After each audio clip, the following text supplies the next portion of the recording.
Thokozani emakhosini ngiyabingelela. Thokozani bogogo, thokozani bomkhulu. This is Mkhulu Dablamanzi.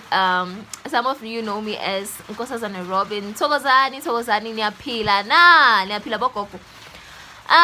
Okay. I'm sorry ngoba hayi imvula iyana lana la ngihlala khona Nkosi yami imvula ihlale ina. So I'm just going to do this video very quickly because yarasa like yeah. Niyangibona bogogo nomkhulu ngiphethe emakhandlela la. Ngiphethe emakhandlela. Okay, makhandlela khona ngiwasebentisile, so it's fine when you're gonna get makhandlela la new one bogogo. So i-topic ya namuhla lengifuna sikhulume ngayo. Isithunywa bogogo. Ngina sikhulume ngesithunywa. Ngimaphi makhandlela lo ungawasebenzisa for isithunywa? Wena lo nesithunywa, wena lo ngathi ukuthi makhandlela fanele usebenzise maphi?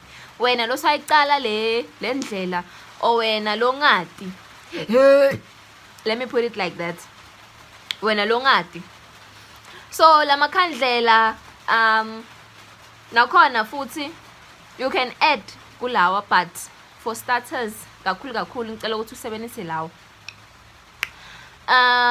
Ngokuya unga-add i-green depending ukuthi uphethwe bantu labanjani basemandini. Bayifuna na le color le green, likhandlela le green na kuze ukuthi ukhona ukuchumana nabo na. So that's why I always say ukuthi get to know your ancestors, get to know tithunywa takho ukuthi tithunywa takho tasemandini tifuna makhandlela lanjani, tithunywa takho tasenzabeni tisebenzisa makhandlela lanjani. You understand? Kuze ukuthi ukhona ukuthi le mimoya ihambe iphakame kuye, le mimoya ihambe ikhulume nawe. Makhandlela are very important. You need to get them, you need to use them. Always fanele uhlale unawo bogogo nabomkhulu. Makhandlela ayasebenda. So naso uwati kumbe na usengakawati, just you know a few of tithunywa takho, you know few of them. So now that ukuthi nesithunywa sasemandini kakhulu. Isithunywa sasemandini. Makhandlela nawo bogogo. Makhandlela nawo. Senga makhandlela lawa uyawasebenzisa, uyathandaza ngawo. Uthandaza ngawo every day bogogo nabomkhulu, every single day. La makhandlela lawa ayasebenda kakhulu. Ayakhona ukuthi adonse letithunywa takho tisonzele kuwe. Tikhona ukuthi tikhulume nawe.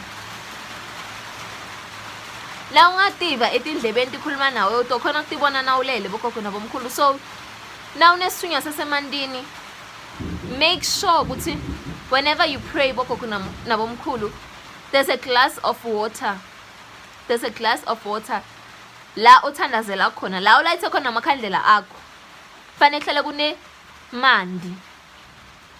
mandi nawo ayendani ayenda ukuthi ukhona ukuthi uconnect nabo laba semandini.